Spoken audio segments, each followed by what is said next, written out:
Welcome to another Founder Wisdom Pod. We have my friend Louis Shulman with us today. As a funny guy, very interesting guy, similar to myself. So having him for round two. Louis, let's start with you blocking X on Tuesday. Can you explain the philosophy behind that? No, I have Twitter blocked every day other than Tuesday. So it's 6 days a week of no access, 1 day a week of access. The, I mean, there's like so much to this. I don't know. There's a lot of like, maybe the Gen Z term would be baggage around Twitter. I just am very distractible, right? It's like, it's entertaining. And my job right now is not to be entertained. My job's to like do my job. And the things I need to do to get to the next step in business look a lot like deep work and don't look a lot like scrolling Twitter. And some people are better than I am at doing both at the same time, but I'm just not that guy. And so it's And why fine. not block it 6 days instead of It one? is. It's blocked 6 days instead of one. Okay, Tuesday, literally. Tuesday's the only day I can use it. So we're on StreamYard and I was able to connect the live stream because of that. So do But you go crazy on Tuesday? Like, do you no, go like full blown addiction? no, I didn't use it at all last Tuesday. Some weeks I'll like think about it the day before. Like I have one prospect right now that our only line of communication is Twitter. I have one podcast guest I'm working on scheduling with it. That's our only line of communication. But like whatever, I'll just follow up once a week. Um, and then I have the other things as well. When you load it by default, the news feed isn't visible. And so I don't know. It's just the season of life I'm in right now, where ever since the election, and God bless Donald Trump that we won the election. Ever since then, I haven't needed to, like I spent so much time on it last year. I spent so much time on it during the kind of pandemic years. Just it's kind of just one of those fallacies of thinking you need to be plugged in, thinking the information is important. Like very, very, very rarely are you at any disadvantage in life by being a week late to a piece of information, right? I'm not a professional investor. Um, I'm not in the news business. I'm in publishing, but even still, I don't write our client newsletters. I have writers that do all of our publishing for us. And me personally, and this is what I opened with, my goals, what stands between me and achieving them is deep work right now, more than anything else. And so that's kind of what I want to build life around. Right. In the content game, it can help to know about the current news. My question for you is: when does a marketer takes the truth to the lesser extent of it and begins just blogging about fucking news and bullshit vs truthful matters? Is there such an equilibrium in your brain the way you build content? There's a clip I made for LinkedIn the other day where more often than not, and kind of there's the content we're producing for our business for our own business development and positioning and marketing, and then there's content that we're producing for clients, and right, everything is reverse engineered from the question of, as a business, in what ways are you trying to position yourself in the eyes of who, right? So who's your it's the classic formula, right? Who's your ideal customer and how do you want them to perceive you? Like when they think of you, what do you want them to think of? And for us, the positioning isn't, they're the people who share with me breaking news about these topics. It's no, they're going to share, and I have a cold email campaign where I invite CMOs to our newsletter, where I say something like, we share actionable tips for using content marketing to book leads, something very straightforward like that. Or we share our playbook for using content marketing to nurture leads on autopilot, something very straightforward like that. And now part of that is really related to anything but evergreen topics. I just am not, I don't enjoy having to like do new things all the time. I like having to learn new things. Like I don't get me wrong, but I've done, like you, I've done probably a tiny fraction. I think I'm in the 1%, and I think you're in the 0.01% for people who've done total number of interviews, right? I mean, I've done close to 300, maybe 400 podcast interviews lifetime. You're probably like 10x that because you're an absolute animal when it comes to your volume for podcasting. But if there's a couple of themes that have emerged from hundreds of interviews, it's the skill sets worth investing in are the fundamentals. And you can learn about kind of new age and trendy things, but the hype you get from them will be short lived. Versus the fundamentals that I believe in for our business and what we try to install in other businesses is what is the ladder of core beliefs? What are the opinions and attitudes? Like what if I mean, I'll just say it again, beliefs, right? What are the beliefs that your prospects need to hold in order to buy from you? And obviously that depends on the business, but I'll go through a very simple one, which is our business. To buy from us, they need to believe that building a personal brand is important, that content marketing is an effective way to build relationships with leads. They need to believe that some just fundamental truths about marketing, right? It takes multiple touch points to build a relationship, and familiarity and repeated exposure builds trust. Like if they hold all of those beliefs, they're really receptive to the idea of starting a newsletter. If they don't hold those beliefs, I'm going to have to do a lot of convincing and education on the sales call. And so my goal is to use my content to instill all of those beliefs. So those are the general subject matter beliefs, those kind of precursor, prerequisite beliefs. And then there's the vendor beliefs, which are like Lewis and his team. They're experts at this specific thing. They have a lot of experience. They have case studies. They're reliable. They're professional. It's a fair price. And so that's the point of my content, is to instill those beliefs in people. And then the ways we do that, right? There's persuasive, there's storytelling, etc. So you're still hyper bullish on newsletter and cold email. One of the most successful funnels I've deployed that is super simple is from cold email to newsletter, the one that you just mentioned. Is that something you still deploy with most of your clients? Right now with our clients, we're purely on the, and I hate oversimplifying this, but in terms of the service, there's no kind of growth offer. There's no top of funnel. Right now, we are just the copywriters and the strategists. We kind of loosely consult on, and this is aspirational to build more of this into the offer, more of like a full service, full funnel. Like, here's how we're going to get new leads into the system. But if you wanted to oversimplify what we're doing right now for a lot of people, it's more of a database reactivation. And or we try to filter clients we're working with for people who already have lead flow. So they already have a sales team, they already have some sort of advertising channel. So they already have, if you think about their flywheel is already in motion, but there's just a drop off point in their flywheel. So one example, we work with a lawyer who runs Facebook ads to a weekly webinar where he discusses the importance of the particular service that he provides to consumers. And he just, before working with us, had no follow-up system. So he was paying money to acquire leads to bring them to a webinar. They either engaged with the webinar and bought something or disappeared. And so for him, now we just write a weekly email to go to anyone who's ever been to one of his webinars in the past.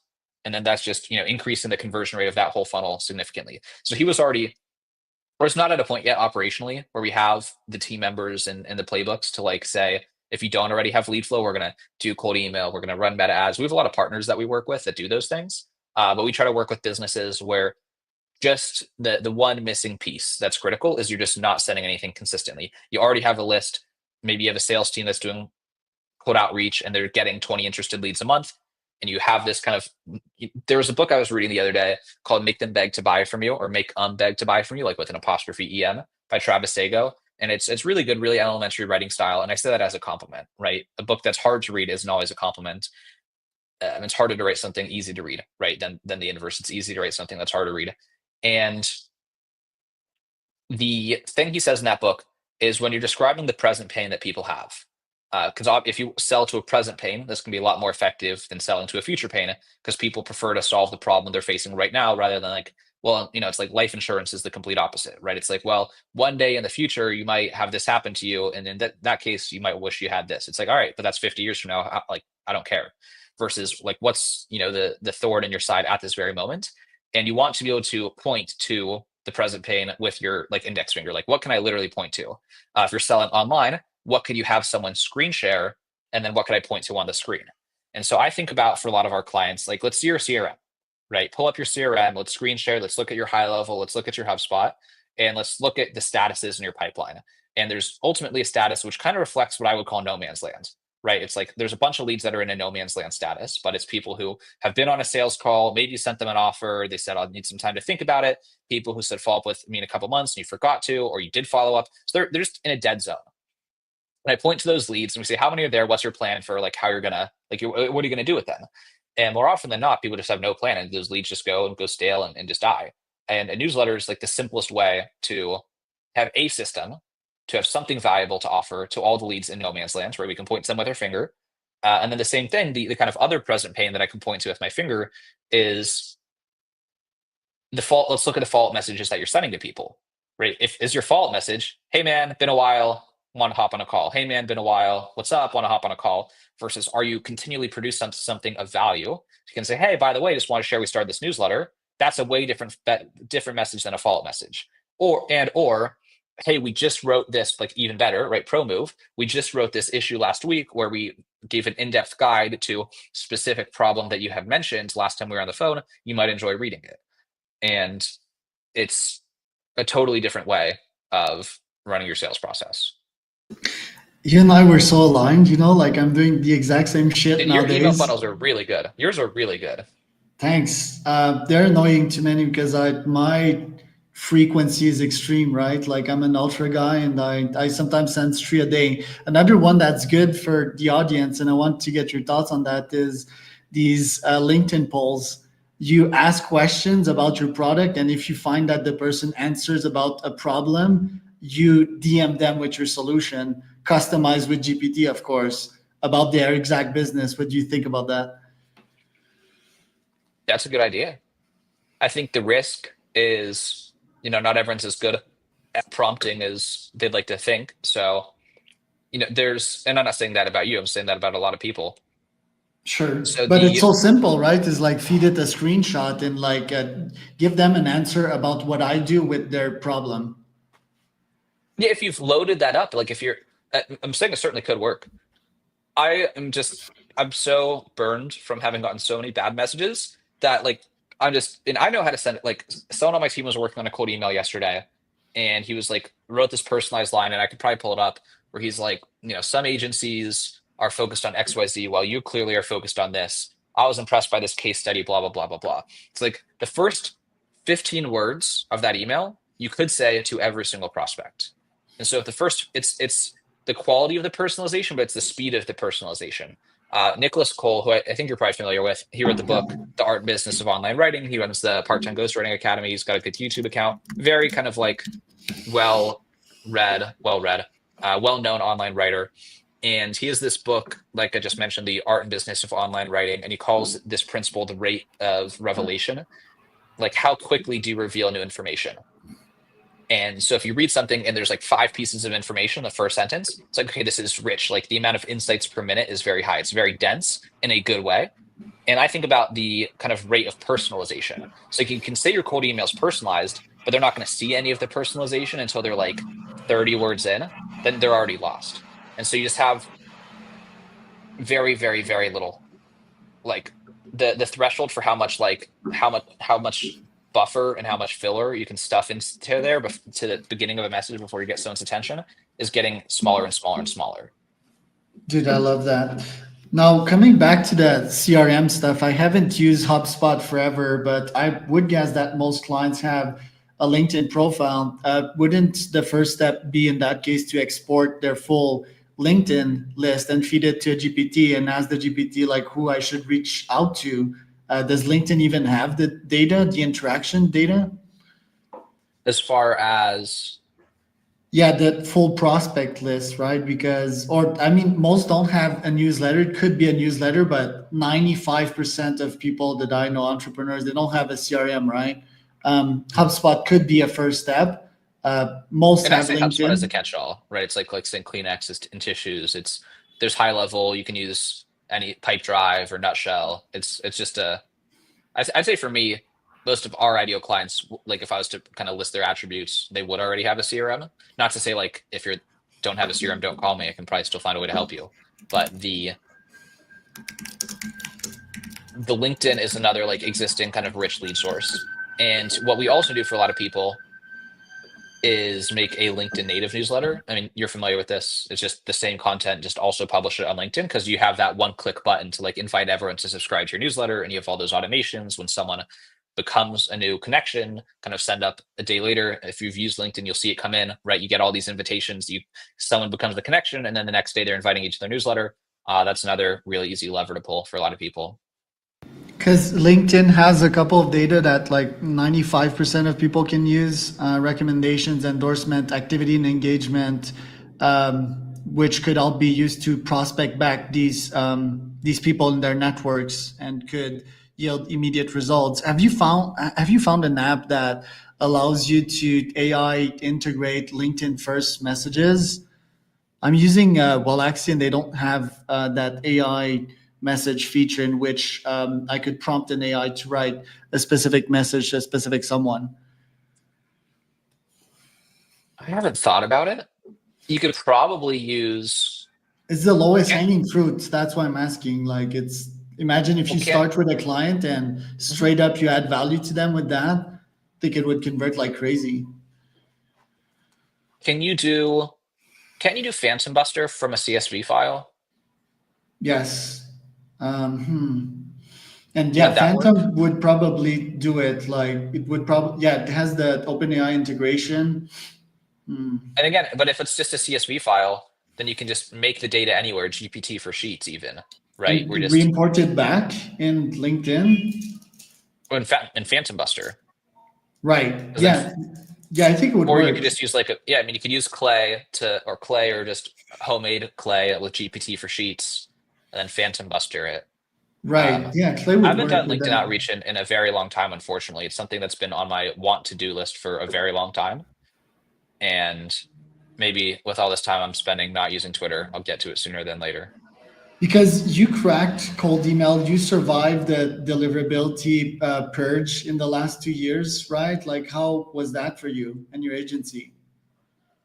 Yeah, I think we've survived it in the sense that we've just gotten a ton of business from white label resellers, right? Other full service marketing agencies that include newsletters in their service and then hire us to do the newsletter as part of like a broader full service package.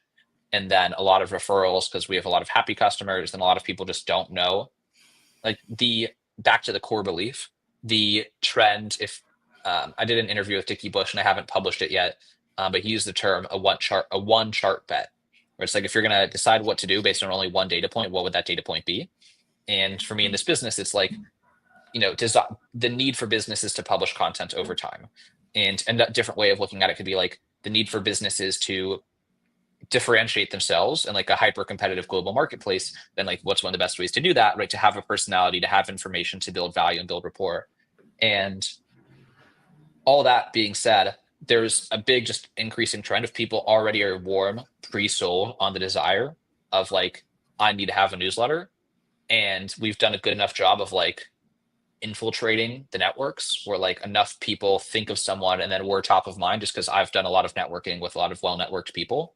And so like a lot of leads just find their way to us because of that reputation that's built. So how many leads we've gotten from outbound in the past year is actually like not a significant part of our business yet. And there's a lot of, and I think I'm live streaming right now to Twitter and LinkedIn. So I'm being like a lot less, I'm like forgetting that. But I mean, I haven't even looked to see if there's an audience, nor does it really matter. But that's been aspirationally something we've wanted to get better at for a very, very long time. But again, we're coming up on the 2 year mark in this business, and anyone who's tried to build something knows there's a lot of pieces to building something and building something well. And so making sure, again, the content that we write is excellent and converting, that's a whole ordeal. Making sure that as we scale the number of clients we have, quality is not slipping. There's all sorts of these considerations. And then also, so all that to say, like I've tried unsuccessfully to delegate cold outreach for a long time. And I will say I worked with one vendor who was quite good, and he was getting decent results for us, and I was too busy where I wasn't following up on the leads. I mean, just like classic rites of passage, mistakes and pains and growing pains that like anyone who's scaled an agency or is scaling an agency listening to this is probably nodding along to. It's like, yeah, you understand this, but this is this and that. And so, and it's one of those tough situations of like you hate to sound like you're making excuses, but there's also genuinely infinite things to do all the time. And so I've just, can honestly say I've chosen to prioritize other things recently for good or for bad. Yeah, and we're going to talk about focus. How much more time do you have, by the way? 10, 15? I'm good for a bit. I have a call with the rabbi at 2 Arizona time, and it's Because I got a 1:30 bunch of Arizona time. questions for you. Like, starting with newsletter, you said you'd like some of my newsletter. I'm pretty chaotic when it comes to the newsletter stuff. I Maybe think that's why I like it. I've prompted my GPT well, so there's clarity and there's top value. All my content is generated from talking to so many peoples on the podcast, consuming content myself. I have a super brain, so I can identify exactly what are the pains of my ICP, right? And I feed it to GPT, and the GPT posts something quite amazing about it. I'm keep on adding value to people, but it seems that the conversion rate could be way higher. A bunch of people they're taking value from me and just not biting to the end offer. What should I do to fix that? That sounds more like an offer problem than a goodwill problem. if that makes I'm sense. obsessed with my offer as well. It's a I really don't mean to make that damn like an good. accusation. That's I guess that's my gut reaction is do they want what you're selling, right? Or do they want or need what you're selling? Are you getting people? And so again, let's find where the constraint is. Is it the close rate of people on calls aren't closing, or it's just people from the newsletter aren't hopping on Reply calls? rates, straight up reply rates. Well, are you soliciting replies in the newsletter? Like, what's the Uh, reason for applying? Besides, like, this was helpful, yes, thanks. in a cringy way, sort of like let's talk, comment here. The CTA has been okay, but I'm in such a weird niche, right? Like podcast lead gen, which you certainly know about. Hmm. I feel people don't even see podcasting as a lead gen tool, and a lot of are mic shy. A lot Mm, don't think there's a high ROI to spending time podcasting. And not all my content is podcast related, right? There's a lot yep. that is mindset related, so that might also explain it. Who have been some like an avatar of someone who you've worked with? Like, who have Serial you entrepreneurs. installed a podcast funnel with successfully? Yeah, Sunny Ray, CEO of Rosie.ai, and president at Matador, crypto guy in AI, serial Mhm. entrepreneur, wealthy, freak like me, right? Like my ICP is really, really similar to me. Or Michael Brooks from Golands in crypto as well, sort of competing with Upwork. Both have Okay. generated 100 meetings per month, right? And I can close 5 to 10% of these in actual clients with the follow-up systems that I have nowadays. Mhm. And so those people, why do you think they bought? Like, what was the appeal of the Mostly the podcast to Charles them? effect, I would say. Like they just like who I am, and I over execute on pretty much everything. I'm such an odd bird, so I repel a lot of people, and that's my goal. Actually, I cannot work with like Mhm. the normal NPC. Um, Yeah, I wouldn't think so. but yeah, the Charles effect, and I would say that's like at least 50% of why. Well, so if that's the case, and we're just thinking out loud here, right? I can't diagnose all this like super definitively. The mindset emails and the Charles emails where we talk about having, 10 dogs and living in the mountains and running like all these races, that's that's affinity to Charles. And so if that's people are buying because they like Charles, then I wouldn't downplay the Charles stuff theoretically. If like that's the data we have, and obviously it's hard to extrapolate off only like three customers, but I'm saying that's the pattern that's emerging is like they like you. Obviously, there's one very simple mental model, and I don't want to say I came up with it because like you could just call it lead scoring, but the way I like to call it is just like buyer points. It's just an activation threshold where it's like, let's say someone needs to hit a six points to be ready to buy from you, and there's a million different ways to build those points, right? If someone is hyper solution aware and has a ton of money, then they might already have all the buyer points you need. If they're like actively in market for wanting to start a podcast, they probably already start at 5 out of 5. And then someone recommends you as like you come in as a referral. So there's the trust factor, that's 2 points. They're at a seven, seven's greater than six, they're buying. Right. And so I think about affinity and the Charles effect. You could call that anywhere from like 2 to 3 points. And so that's like where you think about friends and family. Like no matter what you're selling, there's a chance that your mom or your cousins would like consider it because they like you and they know you. But for if they don't have the money and they don't have the problem, no matter the fact that they like you, they just don't need what you're selling, so they're not going to buy your podcast service. And so it's what is your there's just a few different ways to build these points in your business. And so, for example, you build that affinity by solving a real problem for these people. If you, like you said, people are extracting value. Like I think that again, I have a podcast. A lot of why I do it is related to lead generation, besides the fact that I also just love doing it. And you share guides about different ways to be more effective at using your podcast for lead gen, including things that I'm definitely not doing. So I read that and I think this is helpful. That's a good idea. And that's just kind of catalogs my brain like Charles plus 1 point for like being helpful and sharing value with me. Definitely like as a human have some degree of reciprocity or like if I want more value, right? If this is everything he's teaching me for free, imagine how much I'd learn from him if I was actually paying him. And that's kind of the effect that you want to have on people. But then there's also, and so I have, and I can pull it up so I don't misquote it here, but the ladder of core beliefs is really just kind of my default mental model for almost any sales and marketing problem because it's just the buyer's journey, right? It's like, why? If they're the like theory, and if we want to think about it like in the abstract, if they have all the right beliefs, if they have the perfect psychographic picture, or if they represent the perfect psychographic archetype, then they're going to buy from you because everything is aligned. Everything is fully lined up. Just like throw the ball down the middle. It's easy. And so if they're not, it's like, where's the drop off? Like, what's missing? And so if we think about the or five buckets, I pulled it up on my screen so I have it here. There's the problem and the need beliefs. There's the solution beliefs. There's the do it yourself is a terrible idea. There's the vendor beliefs, and then some of it is just five I would call like prerequisite subject matter education. Right? A confused mind says no. So if they just fully don't understand what's happening, like there's just some prerequisite knowledge you have to teach them about. Like if they don't know what a podcast is, for example, that's a problem. Like we're never going to sell to this person until they know what a podcast is. And so maybe, for example, and I find that I don't think this is the case with you from what I'm hearing, but a lot of people I talk to really fixate on just vendor beliefs. It's like, well, we're talking about why we're the best and we have these case studies. And so an example of this was a sales call I had with somebody who they sell brownies as a corporate gift, right? And so like brownies are a great thing to send your employees as appreciation. It's a thing to send your customers as appreciation. Like it's a nice corporate gift type thing. And so all of their email marketing is just like, here's why our brownies are the best brownies. Here's why we make the best brownies in the world. But they're not talking about the value of corporate gifting, right? You have to be pre-sold on the idea that it is a positive ROI thing to do to buy your employees thank you gifts, or it is worth spending 5% of the amount of money that your clients give you on gifts because it increases the renewal rate by 20%. So the expected value is positive return on investment, whatever it is.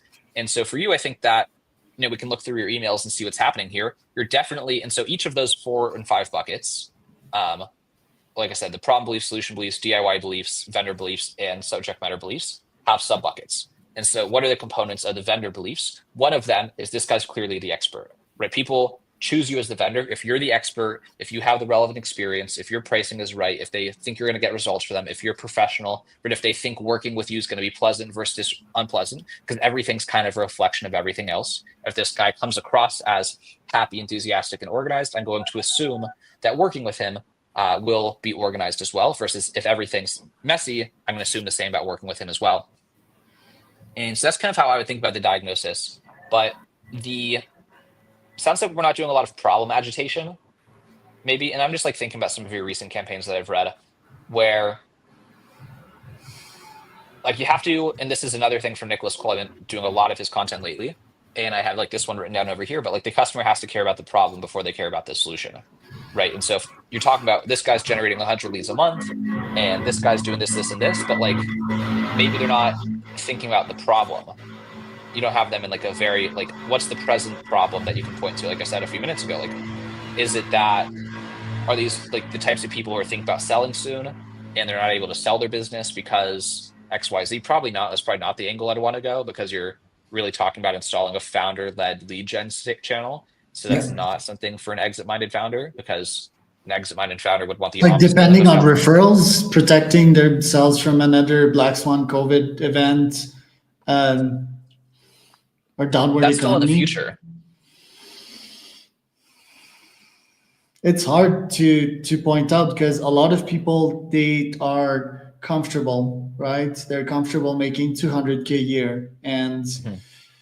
my question for you is: do you work with your ICP because you're so smart and like high end of the spectrum? Like this lawyer that you described or this brownie company, uh, they don't look like, I don't know, high achievers, go getters, very intellectual people. Do you still accept these people if they're not like a 80% fit with who you are? Yeah, the way the business is currently spun up and structured. It's I don't mean to say productized service as a dirty word, but we have a proven process, right? I don't want to say we don't deliver the same output to every client, but we follow the same formula for every client in terms of run them through the ladder of beliefs, right? Map out their entire buyer's journey, map out, right? What does that perfect psychographic customer profile look like in terms of the beliefs they need to adopt? And then how can we write content that's going to instill those beliefs? And I've trained my team to know how to do that. And I say I've trained my team, myself and my co-founders, Ethan especially has been very instrumental at taking the writers that we brought. I mean, we have 6 full-time writers on the team, and they understand the process. So they make strategy packets where we share with the clients right after the onboarding call. Here's based on how you've explained your business to me, how I imagine you want to be positioned. Does this look accurate to you? Would you agree with this? Do you feel like this is the right path? And then we turn that into like a much longer kind of 12-week strategy plan of like, again, these are the core beliefs. These are the types of content that will instill those beliefs. Let's go write it. And so I've been involved with a lot of help from a lot of people. I don't want to just keep using the word I because it's the wrong word. But then I'm still just focused on sales and marketing, and have other people on the team more than capable of fulfilling that promise. Love it, dude. Where to even start? Like, how do you use GPT in the client process of things? Do you feed all that information to a GPT?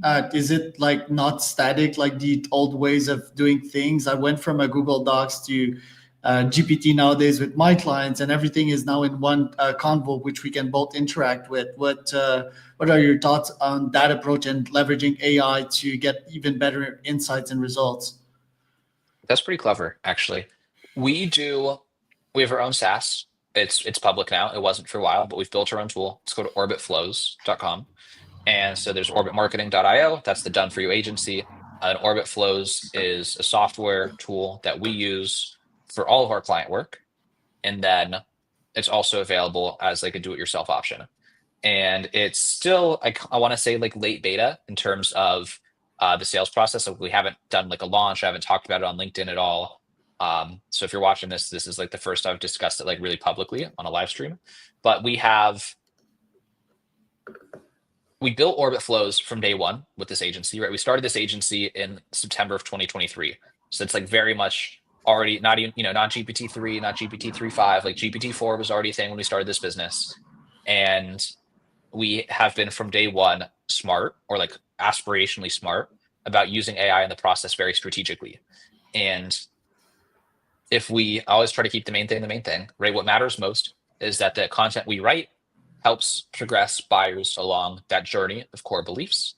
And however we write that content is kind of secondary to the fact that, is this content excellent? Is this content excellent? And does it effectively instill the right beliefs in the mind of the prospect? One of which being, right, this is a professional organization who's excellent, and you're not going to instill that belief in the customer if you're giving them like GPT slop content.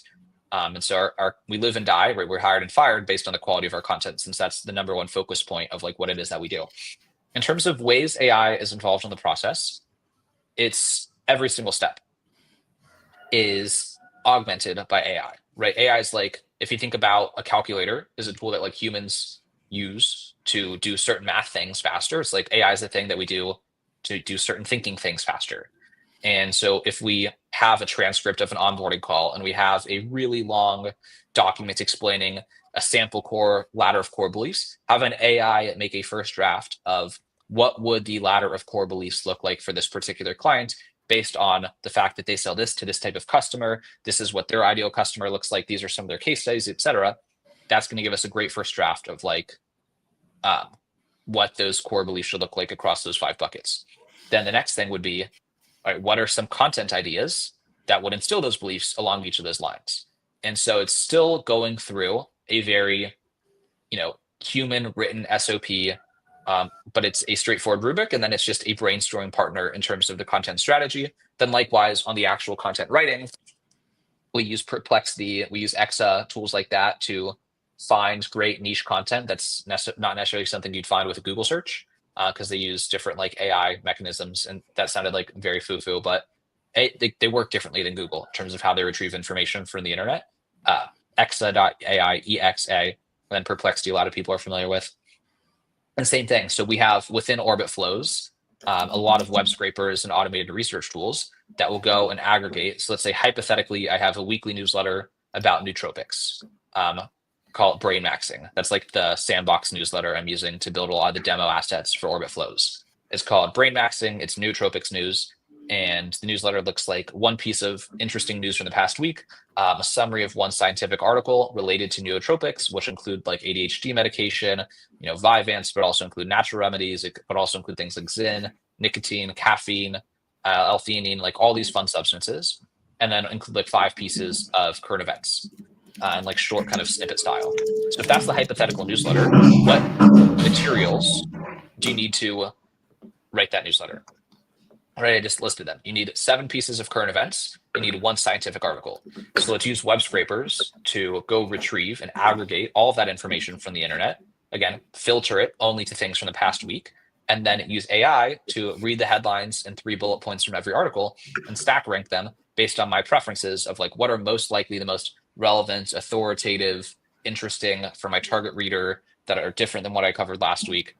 And then the AI is going to present the top 10 articles, and the human will go through and review them and make sure it agrees with kind of the short listing and the ranking. And then same thing, we have a pre-written AI prompt, if you want to call it, for how to summarize an article. So a very common newsletter format, like when people reference a piece of news, is like headline plus 2 sentence summary plus 3 bullet points of supplemental detail plus 2 paragraph why you should care if you're an XYZ. So if our ideal reader, let's say, is like a knowledge worker who's super motivated, here's why you should care. That Vyvanse is now legal in a generic over-the-counter version or something. And the AI is going to draft that. And then we use in our tool, Orbit Flows, the ability to select one of several models all at once. So you can compare side by side a Claude Opus output, a Gemini Flash output, a GPT-4 output, or cheaper models as well. And then we have a little pane that shows all the drafts. You can just take them as is, and then all kind of your standard inline AI writing tools for like rephrase the section, come up with a better hook, etc. Did you use Replit or Bolt to build that? No, bro, old school. Not old school at all, to be honest. Just my co-founder Ethan. He is involved with a company called Extemp Genie. He started when he was like 10, literally, maybe 12, and it's still functioning today. And he's like, like 26 now. And so Ethan built Extemp Genie, and so he's been building software since before he knew how to like write and read effectively. And so he built it the old-fashioned way, like with code, but he also built it the new-fashioned way in the sense that he uses Copilot. No, he uses Cursor. Cursor's the This is great. what's the It's word for it? epic. The IDE. So, but I mean, again, you have to like no non-software engineer would be able to build this thing, right? He is Yep. a traditional software engineer through and through with a decade of experience using AI tools to work faster. But the whole thing's like React. I think it's a React app that we built on the Google Cloud infrastructure. I want to know more about your learning stack nowadays. I went from books to audiobooks to podcasts to Wikipedia at night to now pure GPT, having my own Learn GPT to learn extremely quick about any topics. How do you learn nowadays? I don't want to have like a closed-minded answer to this, but I'll kind of repeat the what I said earlier, which is like I feel very strongly that what's separating me from my goals is the amount of deep work I put in, and then the clarity of my thinking. Right, I'm not trying to do anything that complicated. It's like I have a productized agency service, and I'm trying to get as many clients as possible where we can still deliver excellently for them. And so those aren't hard problems, right?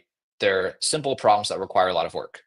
It's not like how do I like I don't need to go invent anything new. I just need to like pound the phones, right? I need to pound the phones and to make sure that like keep my finger on the pulse, make sure we have good systems for ensuring quality and checklists and adherence to getting the details right. And so I'm not in a phase of really seeking out much new information. It's just like rereading, indoctrinating, internalizing, embodying. So I really like Dan Martell right now. I like Russell Brunson as always. I've liked Russell Brunson for years and years and years. And I like Daniel Fazio. I've liked him for quite a long time. A lot of it's just like listening to the same couple of people and the same core things I'm trying to do. But it's like I've got a fitness coach, so like I don't have to put too much mental effort into making progress at the gym, tracking my calories, right? I've got a scale for that. And for the most part, it's just like, am I like, I have all the information I need I'm not like closed minded to new ideas whatsoever, right? I'd love for someone to tell me like where I'm missing an opportunity. But I feel like if I can just, keep myself glued to this chair and do what I need to do, I'm gonna get what I need to get. So I still like a good book here and there. Like Richard is a new salesperson on my team, and he's been, recommending a lot of these Nicholas Cole videos, one off, this Travis Sago book, Make Him Beg to Buy from You. So like, I'll check out stuff like that. But in, I've heard this before, and I'm going to butcher the kind of quippy version of it, but like, the truth is like everywhere, in the sense that if something is like true, and if it's a fundamental principle, everyone's going to stumble on it. And so more often than not, I'm just like, everything you hear is saying the same thing, which is like, who's your ideal customer? What's the result you're going to get them? And how are you reaching them? Right? What's your sales process? It's all like the same thing. So it's like, I just got to keep it simple. I'm not like trying to do anything on the frontier here. Nor do you need to, right? It's like most people, just like the whole calories in, calories out. Like it's not like we haven't needed to for the basic things we're trying to achieve. We don't need to do anything that hasn't been done before, right? It's like I'm just applying these things. Like I don't need to invent new workout machines. It's just like go do the bench press, like go for a couple runs, like eat chicken and rice. And for a lot of our clients, it's the same thing of like your business metaphorically hasn't been going to the gym, metaphorically it hasn't been going for runs, metaphorically it hasn't been eating chicken and rice. We're just going to come here and cook chicken and rice for you every week because it works. Like we could maybe find ways to like package things in a sexier way, and like come up with a unique mechanism rather than being like, we're going to send a weekly newsletter. Like we're going to, call it like the newsletter ascension plan, where we're going to like bolt on this fancy like email funnel and try to make it sound like more complicated than it is. But it's like, no, man, it's like sales take trust, and trust takes repeated exposure. And so what's a way that we can earn repeated exposure and generate value? It's by sending an educational email once a week related to the ladder of core beliefs.